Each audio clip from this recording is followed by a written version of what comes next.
Começa agora mais uma edição do Espaço Universitário, um dos canais de comunicação da UNAMA com a sociedade, em convênio cultural com esta emissora parceira do conhecimento. Veja os destaques. A posse do desembargador Ronaldo Vale. São 22 anos de magistratura, não é? Para chegar aonde eu cheguei. A equipe da TV Universitária tem novas estagiárias de jornalismo do curso de comunicação social da UNAMA. O que mais importa com a entrada desses estudantes é que eles vivam o cotidiano e explorem a experiência dos nossos profissionais. O escritor Essa de Queiroz foi destaque no projeto Leituras Essenciais da UNAMA. A gente tenta fazer uma espécie de ponte afetiva que funcione para o aluno como uma espécie de cantada literária. UNAMA recebe estudantes do 26º Encontro Regional de Serviço Social.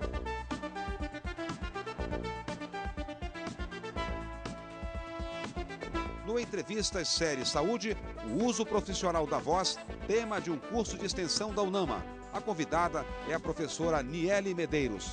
Se eu não tiver uma voz agradável, uma voz saudável, certamente ela chamará mais atenção do que a minha mensagem. Alunos da UNAMA conhecem o programa Segurança Cidadã, da Polícia Militar do Pará. O envolvimento direto da comunidade, com uma parceria que se estabelece através de uma relação de confiança. E aí nós podemos fazer aquilo que a gente chama de polícia inteligente. E o Jornal Comunicado destacou: projeto da UNAMA é o único selecionado no país.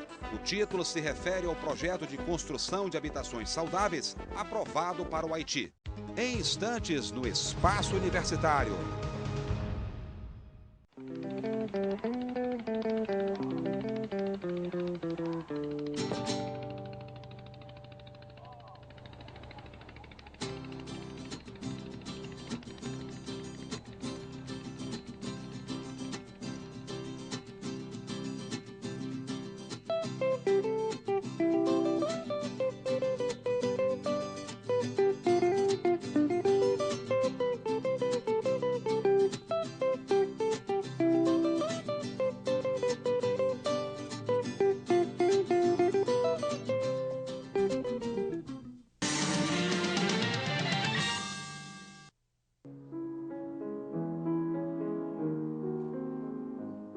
Comecei a votar com 18 anos de idade, né?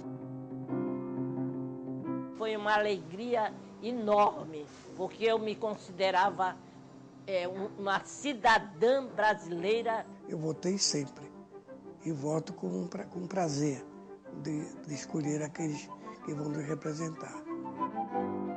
A política, eu lembro assim, Getúlio Vargas, porque ele, o Getúlio Vargas, para mim, ele foi um governo importante porque ele fez o salário mínimo.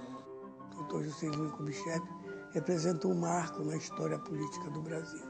Foi um homem que nos proporcionou o desenvolvimento, traduzindo aquilo que tem na nossa bandeira, traduzindo o princípio kantiano, o amor por princípio, ordem por base e progresso por fim. Na minha época, nós vivíamos em função dos partidos políticos.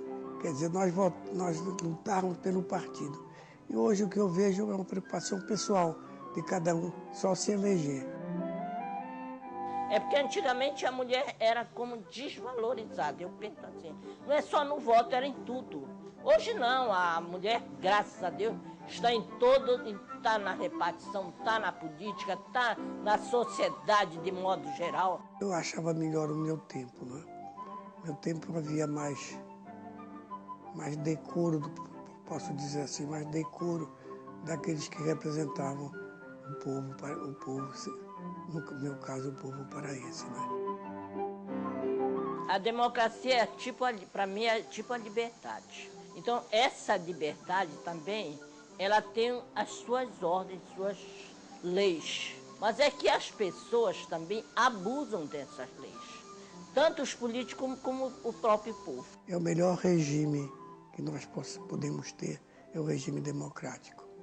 E acredito que após a ditadura militar, nós tenhamos consolidado o regime no nosso país. Isto aqui demonstra a todos nós que nós somos realmente escolhidos para governar, para o governo da nossa nação. Faça uso deste título com sabedoria e discernimento. É o que está faltando para o povo brasileiro. Meu nome é Aurélio Corrêa do Carmo, brasileiro de 86 anos de idade. O meu nome é Terezinha de Jesus Monfredo, que foi me dado na pia, Jesus por sobrenome e Monfredo por garantia. Eu nasci dia 6 de julho de 1930.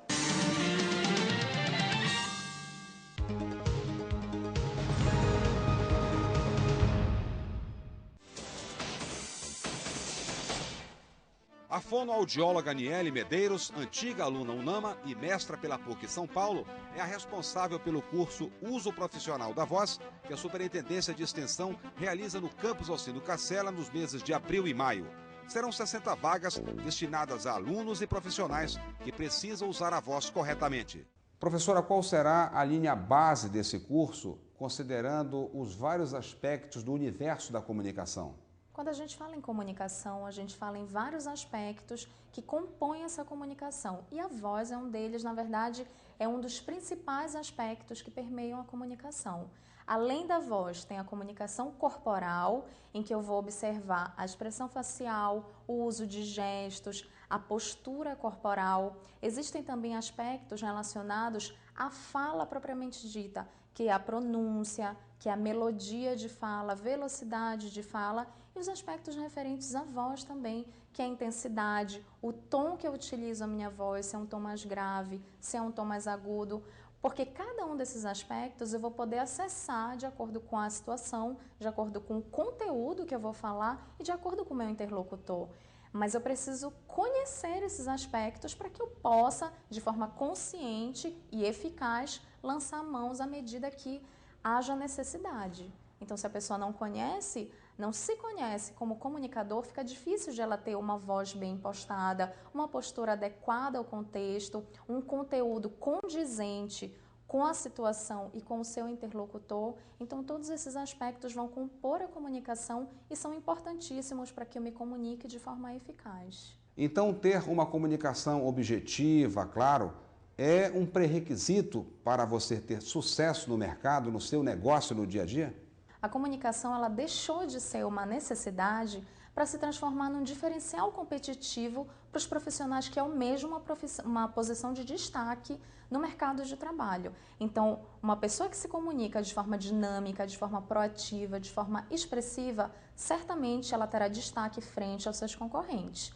O curso, o uso profissional da voz, conhecer para melhor atuar, como eu já falei anteriormente, ele permeia vários aspectos da comunicação que vão ajudar o profissional, seja ele estudante de graduação, de pós-graduação, o profissional que acabou de entrar no mercado de trabalho ou que já está há muito tempo no mercado de trabalho, todos eles se beneficiarão do conteúdo do curso porque conhecerão todos os aspectos da comunicação. E quem tem problemas frequentes, comuns de voz, por exemplo, medo de falar em público, insegurança, um curso como esse ajuda em que aspectos, professora? O que causa o medo de falar em público, muitas das vezes, é insegurança. Eu estou insegura com relação à minha postura, com relação ao meu conteúdo, com relação à plateia, que muitas vezes eu não conheço. Independente do interlocutor, eu preciso estar preparada com relação ao que eu vou falar. Eu preciso saber também como eu vou falar e eu preciso saber para quem eu vou falar. Então, se a pessoa conhece essa tríade, ela já facilita a sua comunicação, já facilita a sua elaboração no sentido de escolha de palavras, escolha de gestos, a melhor postura a ficar, a voz se tem que ficar numa intensidade maior ou numa intensidade menor. Se ela for ministrar uma palestra, ela certamente terá que falar numa intensidade maior, principalmente se ela não fizer uso de um equipamento de amplificação sonora. Porém, se ela falar com um interlocutor, a intensidade deve ser reduzida.